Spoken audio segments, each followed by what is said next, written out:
We have Dr. Nasidi from Ahmadu Bello University, Zaria, who will be taking us for today. You have the floor. My name is Nadir A, and I'm a lecturer in the Department of History. The topic of my presentation today is titled Optimizing Manuscript Architecture to Ensure Logical Coherence and Scholarly Impact.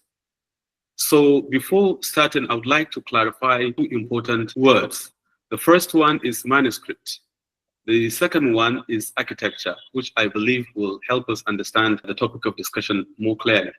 So when we take, for example, the manuscript is nothing but a document that is written or typed by hand in preparation for publication. But it is not specifically talking to this very meaning, as it is also contextual, depending on the way and manner somebody uses it. Then the second one, it's also a draft version of a written work that authors normally submit for publication to either publishers publishing books or journal articles, as the case may be. So the second word, which I'm going to talk about, is manuscript architecture or manuscript architecture. And this simply refers to the structural organization and design of a manuscript. That is for logical, that has to be academic, logically arranged for scholarly activities. So you see, there is scientific publication or writing is very important, not only in the academic sense, but also in terms of human development and human civilization. Because in the academic cycle, we have what is called publish or perish. And that is the limited meaning of the notion of scientific publication. We are not publishing just for promotion as academics in the universities and the colleges of education, but we also publish to bring out knowledge and to advance human civilization. What I'm going to say is a simple question. Why do we write and why do we publish scientific papers? So the first one we can see, for example, we use it to advance knowledge. Two, it helps us fill gaps in understanding or in challenging existing theories. Maybe some people have written extensively on an area and you think there are gray areas you need to clarify or even nullify or even debunk. So in that case, the scientific publication is of great importance. Then we also use it to communicate findings, sharing methods and results, which allows others to also replicate the same and build upon it. So it also helps us to foster collaboration and prevent duplication in terms of academic efforts. So, and when we look at it, it provides critical feedback. That is in the case of review process. You can only pass through the review process when you have the manuscript ready. So this will also help you get critical feedback from reviewers so that the work can be improved and it will be of great quality. So it also helps us to establish credibility and recognition as academics, as scholars globally. So publishing builds a researcher's reputation and academic portfolio. It can also support career advancement in terms of funding, leadership opportunities, to mention but just a few. Then it can also influence policy and practice. Research can also shape public policy, industry practices, and clinical guidelines. For example, health research influences treatment protocols and so on and so forth. So, and when we look at it from the academic, maybe the university point of view, many degrees, for example, the MSc, the PhDs in the postgraduate programs require students to publish at least 1 or 2 papers. So this is also very important because it's a scientific paper that is expected to be published in a serious peer-reviewed article. So in a nutshell, a scientific paper is nothing but a formal written report that we use to communicate results of original research, experimentation, or analysis to the scientific community.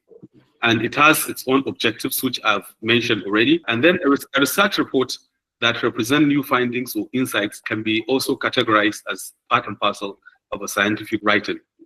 So it's also going to be evidence-based, drawing from data collected through experimentation, through observation, fieldwork, and so on and so forth.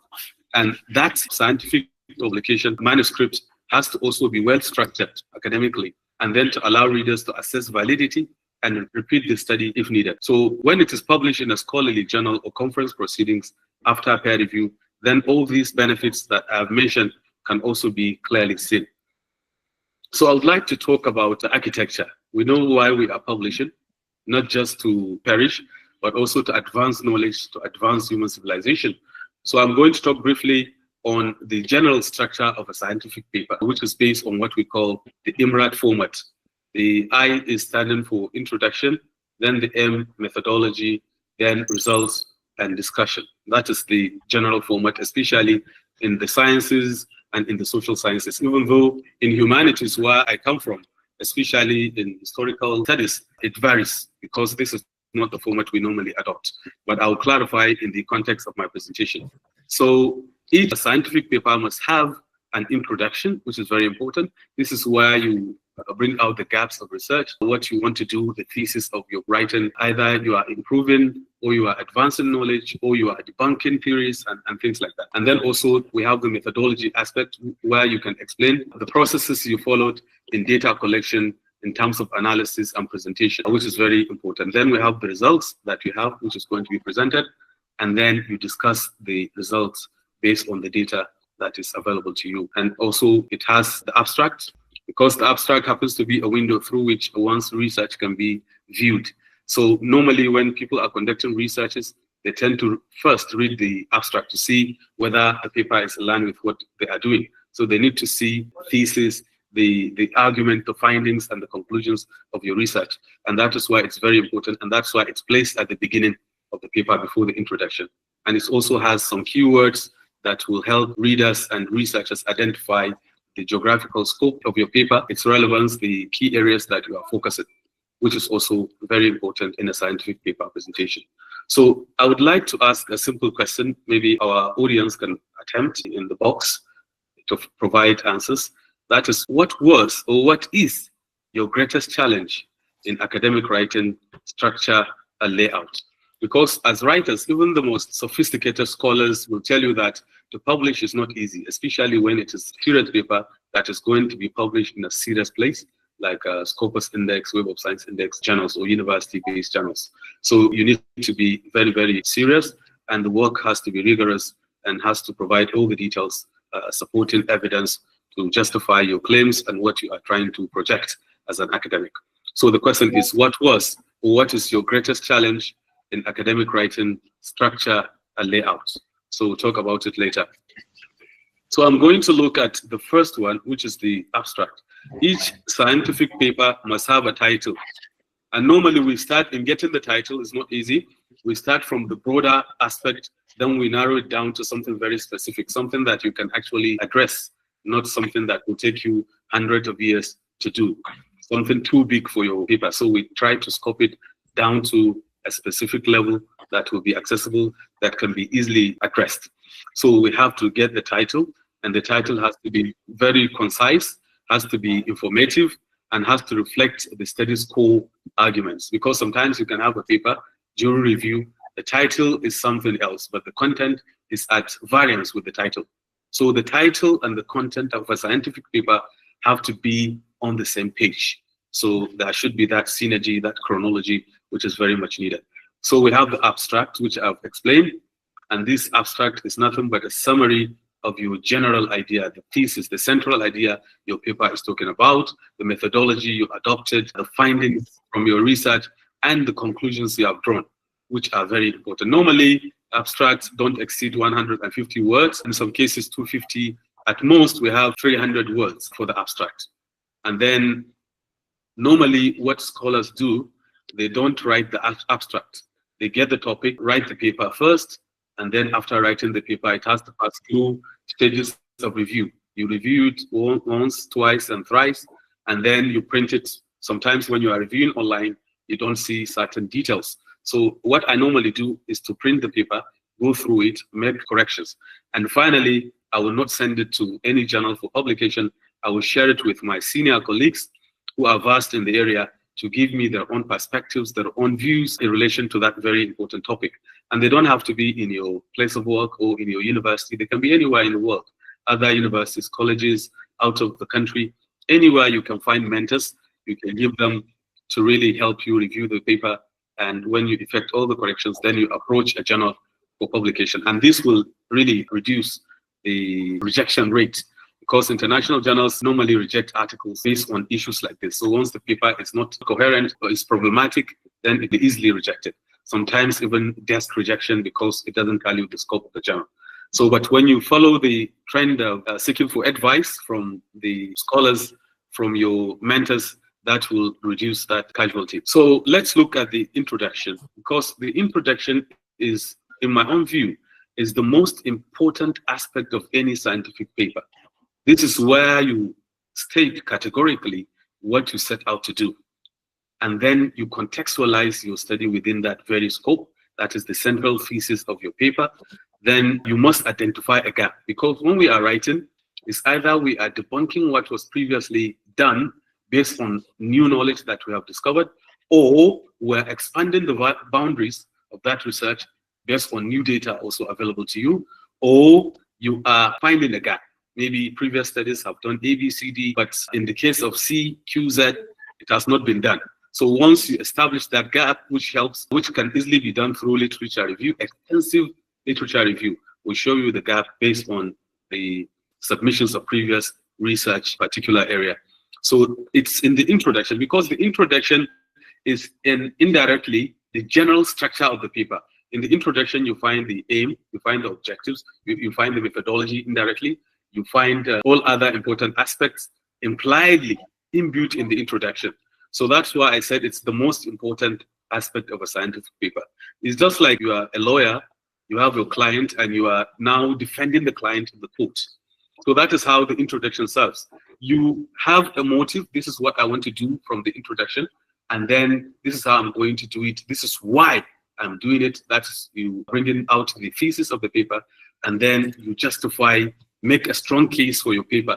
And it is also the very place where you can globalize a local case. Maybe you are writing on a very local community, but the same issue is taking place at the regional, continental, or global scale. So in that case, you need to link up your local case with the regional, the continental, or the global perspectives, so that readers elsewhere from Europe, from Americas, from other parts of the globe, like Asia, can easily identify, can easily understand your research, so that it's not too local. So the introduction helps you to do that. So, and then you state your objectives clearly. And the thesis in the introduction has to be sustained throughout the paper. You can't mention a thesis, this is what I want to do. Then in the context of your analysis, you are doing something different. So there is no coherence, there's no chronology, and that will be highly problematic. So that is why that argument in the introduction has to be sustained in all the parts of the paper, because we have subheadings in scientific papers. So that has to also be, so it has to be something very tangible, something very clear. And then you give the general overview. Normally, the structure of the paper you can explain in the introduction. My paper is categorized into so subheadings. The first one is dealing with A, B, C, D. The second one, the third one, and you give your readers a general overview of the general structure of the paper, and that helps importantly. Then the second aspect of a scientific paper, how do you select it? How do you analyze it, and why? So anything you do in the methodology section has to be justified with why and how, so that other researchers can follow the same processes to prove or to disprove your claims. So that's why it's very important. Here we have, for example, the study design you need to state in the humanities, or in this normally we adopt the qualitative or quantitative research designs, which qualitative is largely dealing with numerical data and qualitative is dealing with non-numerical data. There are works and books on research methodologies, and there can be another presentation on research methodology, because it's a very big area, even though many researchers tend to underrate it. So we also have data collection tools. What are you using as a researcher in the collection of your data? Are you using oral interviews, for example? Are you relying on primary data such as archival materials, newspaper articles, and so on and so forth? Are you relying on observations, experimentation in the case of sciences, or are you using surveys? So here you need to be very categorical in stating the processes you followed, the methodologies you adopted, and why you are adopting them for that particular study. That has to also be justified. Then your sampling technique, because we have your data, then the sampling. Are you using purposive sampling, or you are using, for example, random sampling? So this also has to be clearly explained in the methodology section to address your arguments and to convince your readers of why you are adopting a particular sampling technique and how important it is to your paper. That is very important. Then we also have the analytical methods, which is speaking directly to the study design. For example, if you are using qualitative research methodology, which is based on numerical data, now you are going to issues like descriptive statistics, inferential statistics, going into t-test, chi-square, issues of dealing with regressional analysis, and so on and so forth. Researchers in this area, in qualitative research, will understand what I'm really trying to say. And then you have ethical consideration. This is what I find deficient in most papers we publish, even in our degree programs in the postgraduate level, even though those in the sciences are trying better than those in the social sciences or in the humanities. So the issue of ethics today is very important to scientific research, especially when it involves the human subject. So you need to seek consent. The issue of privacy has to be there. If your interviews are not interested in the interview, even in the middle of the interview, you have no option but to leave it. And then you need to provide forms where they will sign, agreeing to the conditions that we are going to use the information for. So this is very, very important. And the importance of explaining methodology section in detail is to allow other researchers to easily replicate what you are doing, to justify, to prove your claims. Then we are moving to the next section based on the IMRAD format, which is the results section. Here, as a researcher, as a writer of a scientific paper, you are expected to report the findings of your paper. And this has to be very, very objective. So that's why we don't allow personal issues to come in terms of data reported. It has to be something very scientific. It has to be the real facts that you are presenting. And we normally use tables to make it very easy for people to understand, because the table can condense a large body of knowledge for your readers to digest. So you have little paragraph maybe to explain the table, so that you draw the attention of your readers of what you want them to see in the table, or in a particular figure, or in charts, as the case may be. And normally, as I've said from the beginning, in terms of result presentation, we normally avoid interpretation, where you find bias, you find personal views. No, it's just a reporting of the facts and figures based on the data available to you. And it has to also be very logical, very chronological, so that the idea can flow from one section of the paper to the next up to the end, so that there will be that linkages, there will be that clarity and chronology. So the next section of the IMRAD format is the discussion section.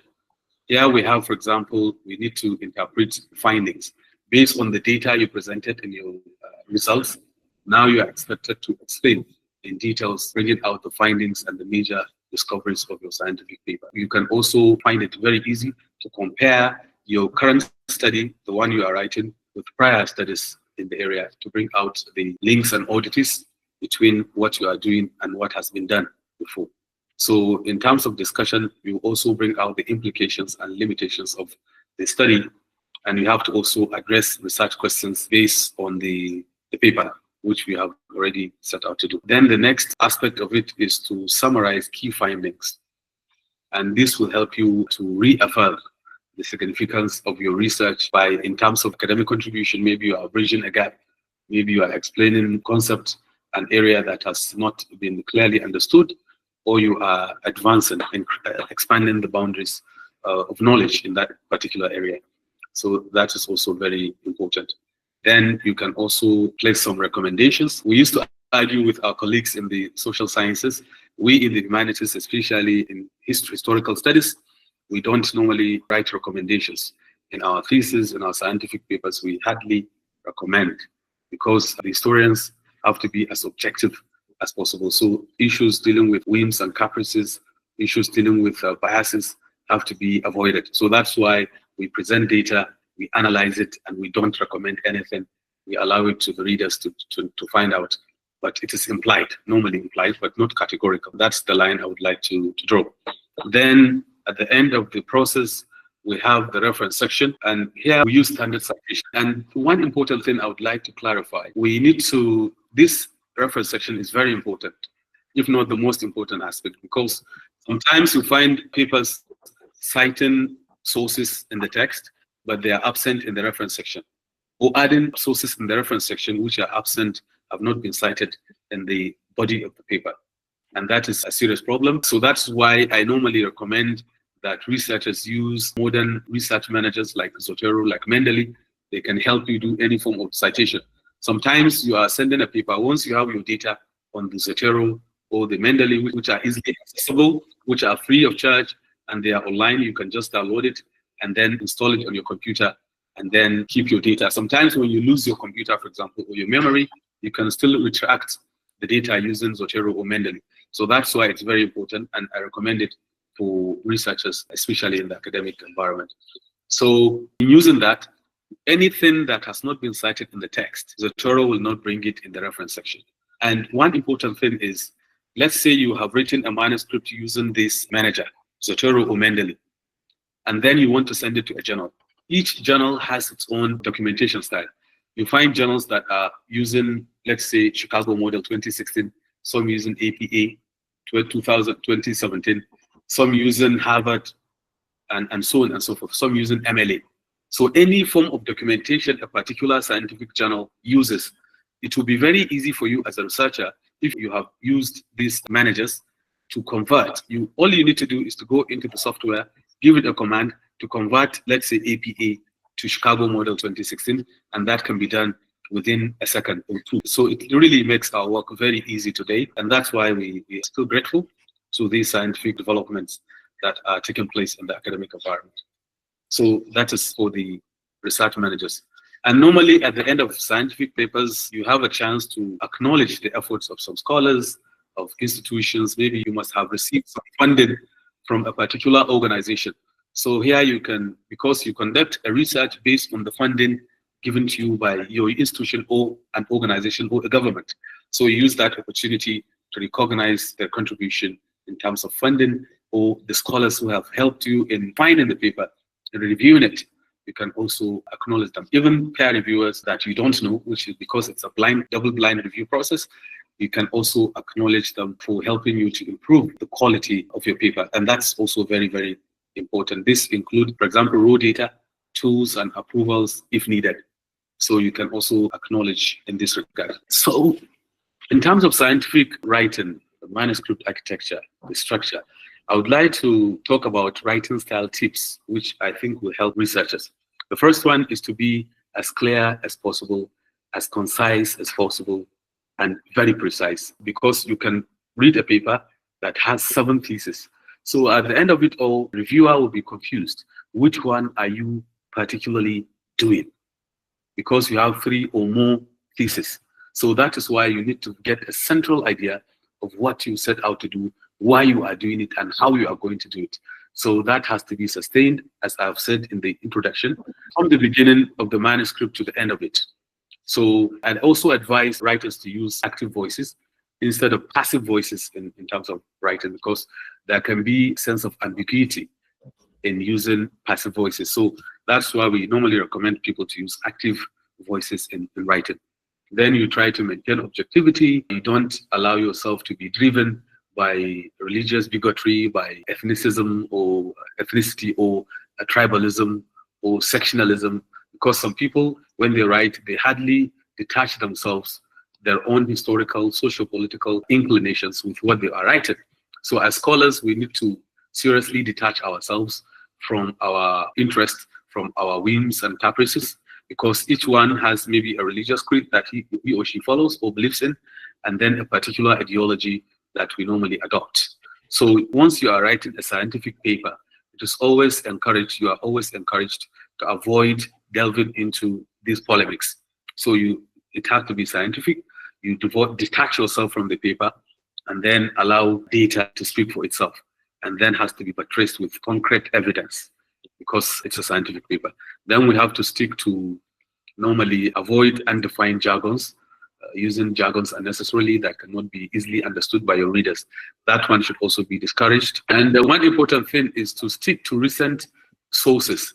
When we are publishing a scientific paper, we don't, let's say you are publishing a paper on a particular topic in 2025, and then you are alluding to sources in 1946, 1930s, in 1990s, and so on and so forth. So because there is advancement in terms of knowledge production, and that's why we need to see this development in terms of new sources, new findings in the area. And that will prove to your readers that you are up to date and you follow trends in your area and in your own discipline. And that is very important. So we use, let's say 70% of the sources have to be very recent, not older than 5 years or 3 to 2 years. Even though we have seminal works that cannot be thrown away, for example, we still write and we quote Aristotle Socrates and the rest. So there are seminal works they can always be useful, they can always be important to our research, and that is just a small case. So I would like to also highlight some common pitfalls that a writer of a manuscript should avoid. That is one, your research questions must not be vague. When you have research questions that are vague, that are not clear, so the findings of the study cannot also be clear. So one has to have very clear stated research questions and objectives. And then the methodology section has to be well defined, has to be clearly stated and well explained so that it will be complete. Because if it is incomplete, then people will wonder how you arrive at a particular conclusion. So that's why the methodology section is very, very important.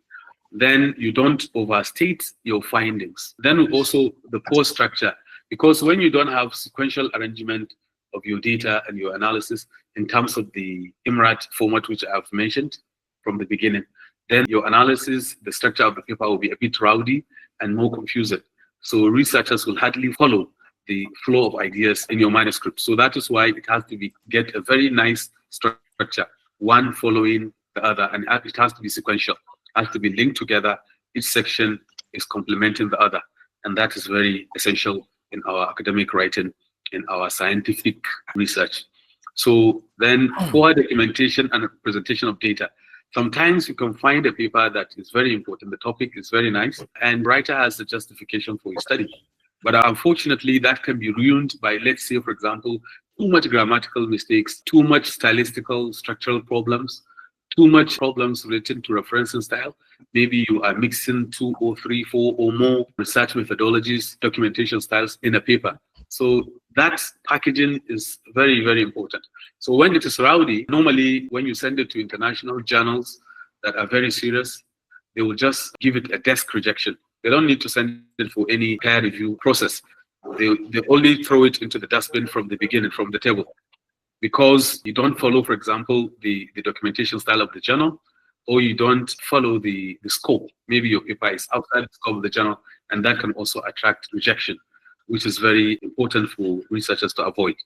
So, and then you don't delve into areas that are over-researched, because when an area is over-researched, you hardly bring something new or something important to the table.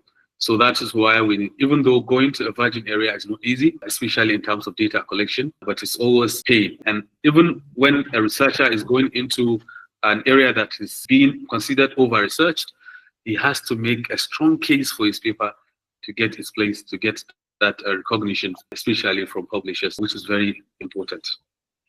Then we are looking at tools and resources that can help us improve in terms of architecture, developing the architecture of our manuscripts. Here we can use softwares like Grammarly, especially English. To most of us, is not our mother tongue. It's a second language, so we are not native speakers. So we can have problems with language, with grammar, and with presentation. So here we can use softwares like Grammarly, like Hemingway Editor, to help you identify, for example, spelling mistakes, grammatical mistakes, stylistics, and so on and so forth. This will help you clean up the problems before you send it for external assessment or for a review process. And then we also use reference managers, the ones I've mentioned. Personally, I use Zotero, not Mendeley, because Zotero is a bit more user-friendly. So it's easily accessible, very straightforward, and researchers should be encouraged to be using Zotero for their research. And then journal guidelines. Sometimes, because the essence of writing a scientific paper is to get it published. We don't just write a manuscript to keep it in our boxes or on our shelves. So we normally write scientific papers for intellectual community. And to reach to the intellectual community, it has to be peer-reviewed and it has to be published, especially in serious academic journals or in books. And then we also know it's very important we use softwares for plagiarism check. Something like Turnitin is very important. That is what I normally use to subject my paper to see percentages of the possibility of getting maybe similarity index. So we use Turnitin, which will help us to do that. And then the paper has to be peer-reviewed. And the review is not started between you as the writer, as the author, and the publishers or the journal publishers. So we have to do it at our personal levels. Maybe you give it to your colleagues in the department or in your working place to help you go through, to give you suggestions and comments, which you need to take very serious to improve the the quality and the structure, the architecture of your scientific paper before you finally send it to external assessment, external review, to a journal, for example, and that reduces the rate of rejection. So this is what I'm going to say briefly. Maybe in the questions and answers session, we can talk more on other important issues. So this is the structure basically of a paper and what we normally, the processes we adopt in writing it. And one important thing I would like to stress, which I have not mentioned in the presentation, is the issue, the time frame. Most of our colleagues are in a hurry to get their papers published. So for a serious paper, you need to give it a very long period of time. Data collection alone can take a month, can take you 2, 3, 4, 5, 6 months, or even a year to write a scientific paper. And then the writing can take you another 3 months or more. And then the review processes. So you can basically see that you are spending 9 months or 1 year or 6 months at least to write a scientific paper, which is very serious for consideration. So we have benefits, as I've said. When you publish, you advance knowledge, you raise your integrity as an academic, as a scholar, and then you can use it for promotion. You can use it to get a degree. For example, masters, universities make it very mandatory for students to get a section of their thesis or dissertations published before they can actually earn the degree. So that is in a nutshell what I'm going to say briefly. Thank you very much. Usually, we so much appreciate reaction. We want to carry our participants along, and we want them to bear their mind, especially on those particular issues, real issues, with respect to the topic being discussed, structure of the paper. We want to appreciate you. A lot of people have asked 1 or 2 questions with respect to how do other things, which is also emphasized by some journals, how do they come in? Theoretical framework, conceptual framework. If you are using IMRAD, where do all those things, where do they come in? The first one is in the structure. Research question, research objective. Which one is given back to first? Is it also dependent on our different lineage, our different profession? Maybe this profession prefer to bring the research question first before talking about research objective, or the objective before the question. The second one, results, discussion. There have been arguments in different departments that result and discussion is just one thing. Say the result, discuss it along immediately. This problem normally comes when we have, for example, 3 objectives that you want to discuss based on 3 research questions, for example. And what you do is to tell us the result of objective 1, result of objective 2, result of objective 3. Then you now go to discussion. In most cases, in what I've seen in our environment, the discussion will not dichotomize into the 1, 2, 3. The discussion will now be, just talking generally. If discussion should be separated completely from result, is it not important that we also disaggregate it based on age, so that when you are reading a result, it's about a particular objective? I don't know if you understand what I mean. So I have bundled 2 questions in one for you. That which one is ideal? Result and discussion. As you are talking result, put the discussion. Then you are talking about the result for objective 1. So you give the result, give the discussion before you go to objective 2. Or you want to give the 3 and you go back to discussion and start giving the 3 for the 3 objectives now. I don't know if you understand it. A lot of students ask issues. Then do also forget that there are departmental variations or faculty variations. Please speak to that. Summary of key findings. I hope participants will not misunderstand summary of key findings in publication, in journal publication, compared to thesis or dissertation publication. Then can you give example of active and passive? My question here is, using the IMRAD format, at what point do we need to place our theoretical framework of the research? Thank you very much. The first one is the issue of theoretical framework. There has been this debate across intellectual cycles of even the importance or otherwise of using a theoretical framework. While some are advocating that serious academic researches should be built on theoretical frameworks, others don't even see it as important. We have this very serious discussion within the historical cycle. People like Professor Moses Ochono in the US even published a paper saying that this, he calls it academic nonsense called theoretical framework. There is a school of thought that don't even see any importance in using a theoretical framework for a research. So that is a topic for another day. But when we look at journals globally, they vary. Some journals don't even ask contributors to use theoretical frameworks. Some, when you have a theoretical framework section, they will ask you to remove it because they have a particular format for their journal. So I think the use or otherwise of a theoretical framework is largely built on the provisions provided by the publishers. Maybe if a journal needs a theoretical framework, fine, you use it. I'll give you another example. The university where I graduated from with a BA degree in history, Bayero University, in history department, they don't even use theoretical framework for historical research. They frown upon it. They frown upon it very seriously. But when I came to ABU Zaria, I realized that it's a school, a whole university based on theories. So you hardly escape the use of theoretical framework, theorization, and things like that. So I think we are left, we have crossed the Rubicon, and we are in a dilemma of either using or not using. But my candid advice is, even if you are not an advocate of using theoretical frameworks for researchers, you must learn it because it's compulsory. There are funders, you must use theoretical framework before you can access a particular funding. And some journals that you are interested in your area, you must also have that. So that's what I will say briefly on that issue.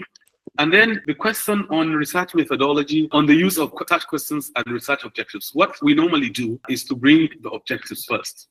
So it's from the objectives, you will draw the research questions, not the other way around. But when you take, for example, many fields of studies in the social sciences where you come from, you see that some people are advocating for research questions. Bring out the questions and you bring the objectives. But I don't see chronology in that sense. When you have the objectives, which are the bigger aspect of your research, and from them you can draw questions. So in terms of arrangement, I always advocate, I encourage students to start with the objectives and follow it up with research questions in that order. And then the issue of results and discussion is also contextual based on our disciplines. Of course, we have these disparities in terms of the way and manner we conduct research. In ABU, I can give you an example. We used to have scholars from sociology department, from political science coming to as internal, external, internal during our vivas, but they will be asking our colleagues in the department, where are the recommendations? Where are your findings? And in the historical tradition, we don't recommend anything when we do a research. And we don't have findings that is in categorical sense, the way it is being done in the social sciences. And that is also contextual based on the discipline one comes from. So we normally, even though we are now promoting multidisciplinary research, because as a historian, I don't even rely heavily on what we call historical sources for historical reconstruction. And I don't restrict myself to historical jargons and methodologies in history, because the world is too big now. So any methodology that will help you improve on what you are doing, you should also take it.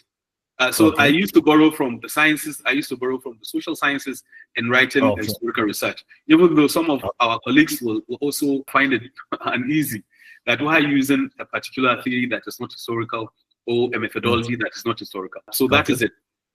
And then somebody asked based on where to place a theoretical framework, and that is also contextual depending on the place you want to publish. But normally, after the introduction, you have the methodology section, and then you go into theory. And then you can also put the theory before the methodology. So it depends on the journal one is going to publish, or based on your departmental format. Because even within ABU, for example, we have different formats. We are using the same guidelines from the PG school, but come to the faculty and departmental basis, you realize that we differ. I will give you an example. In history department, we use Chicago model, which is not APA. And the PG guideline is saying that we should use APA. And APA for historical research is not an important documentation style. So we prefer to use Chicago, where we can have footnotes to explain things in details, and to have our data, our facts and figures before us, not using the APA style, which we think is quite deficient. Finally, I will talk on the passive. I will just give an example. of two sentences. For example, when I say the essay was written by the students, you see this is an active voice. So to use a passive voice, I can say the student wrote the essay is active. But when I say the essay was written by the student is passive. So you can see the student wrote the essay is more direct, more straightforward, and that is why it's advisable we adopt. Thank you very much. Somebody said, I want more information on presentation of methodology with qualitative data, peculiar data collection, sampling. I think the question you raised is very important. I will give you just an example from my department. You find a PhD student writing the methodology section as follows, for example, saying that in this research, I'm going to use primary and secondary data. The primary data is ABCD, the secondary data is this and that. I'm going to get it from ABCD. But that is not research methodology. In research methodology, you need to tell us why you are using a particular data. Primary data, why? For example, you want to conduct oral interview. Why are you using oral interview? Who are the informants? And what criteria have you used in choosing them? You want to visit archival repositories. You want to go to, somebody would say, I want to go to Area House and National Archives, Kaduna. So I used to ask students, why can't you go to Ibadan Archives or Laraps in Lagos? So there must be a justification why you are going to a particular scientific reason for choosing anything. So that's what I wanted to add. Thank you. Thank you very much. I also pick it from part of what you said earlier, that in this structure, apart from having the structure, some of us will have the structure, but you discover that the title you have talked about, the subtitle you have talked about, that is not what you are saying inside. Yes. And that's why I'm happy with one of your submissions. You said there should be an overview of the structure of the paper. For example, if there is a subtitle called Socioeconomic Characteristics of the Respondent, let it be clear, explain that this is what we are expecting under this. It means that anything outside that title should just be thrown away because it's not necessary. Thank you very much, and I want to appreciate you once again. Professor Okolade, would you like to share a view? You are from another university. Would you like to share some views with respect to some of what the presenter dropped, just to widen our horizon? Just as he has presented, that's the exact format that you follow, that IMRAD trend. But when it comes to result and discussion, we combine it together, because so we give it title, result and discussion. So as you bring up your results, you discuss implication of that result. And then we also have sections for either theoretical framework or conceptual framework. Your institution, research question, research objective. Let's have your perspective. It's research question first. And I've attended forum that many people have argued this, but my own simple logic is that if you read most texts, they will tell you that research begins from question. You took a look at something, you spring up a question which you want to find answers to. So once you're able, because that question you raise is what will lead to the concept of your work. And at the end of the day, by the time you are rounding up, you raise questions. And those questions, I think objective is just simply means specific steps you are taking to answer those questions. That's so with us in FUNAB, it is question, then objective. Are you saying all FUNAB, all departments? Yeah, mostly. I can talk for agree. I can talk for agree. I'm convinced about all the agree programs. Thank you very much. Participants, I am asking this question not to make it a contest. You know that even the presenter has balanced it. Said it's a perspective. Do you understand? So don't get confused. In fact, even for those that says question before objective, do you know that in publication, you don't need the questions? The objective will have taken care of the whole thing. Yes. So don't let us get ourselves confused. Whatever discipline or department you find yourself, just understand. I mean, with what you have learned here, you understand that, okay, we are all in order. We are just trying to understand what we know better. And we hope that we have learned one or two things from here. My question is based on the IMRAD format. When writing an article text, can you also use the IMRAD format, or how can you use an IMRAD format in writing an article text? Thank you very much, sir. I think IMRAD is specifically for journal people. Yes. Over to you, sir. Yes. I think you have answered. That's the central focus, because thesis has a very different format. No, sir. The only difference here is that the supplementary part that you added, it might be confusing. IMRAD is not covering the supplementary, like the references, the abstracts, and all of that. So that can be confusing. And in this situation, I would just encourage anyone writing article for the first time, get the guideline of the journal, and use it straightly. Let me tell you this, that even when you are resubmitting, if peradventure manuscript is rejected by the journal, you are resubmitting to another journal, they will have similar structure, similar architecture. So you are not changing it entirely. So it is, in fact, I do encourage my colleagues that when you are starting for the first time, look for 3 papers that you like most and adapt their structure, their writing style into your own, so that if you are resubmitting anywhere, you will be safe. I think that's an impact point. Pick 1, 2, 3 from the journal you are subscribing to, so that you can see the structure. In fact, that's the best style. And Prof, one confusing thing that normally people find in historical studies, you know, in our discipline, this first chapter of a thesis has the review of literature, methodology, and everything as chapter 1. So we can have 10 chapters. So chapter 1 is your chapter 1, 2, because normally in the social sciences, the 2 is a review of related literature, and then the third one is methodology. So we merge the 2 into our chapter 1. So the next 9 chapters will be analysis. Wow. So you can see. I've seen that in literature too. Yes. Even in literature, I've seen that. I mean, those in literature, literary studies, literature. I've seen that. Yeah. So the essence here is not to confuse us, but to present the general thing, but you must still use what is prevalent in your discipline. And by the time you collaborate, that is, make yourself a multidisciplinary person, you will understand the importance of some of these things, and we will be able to appreciate them very well. I think that's a very nice place to draw the curtain.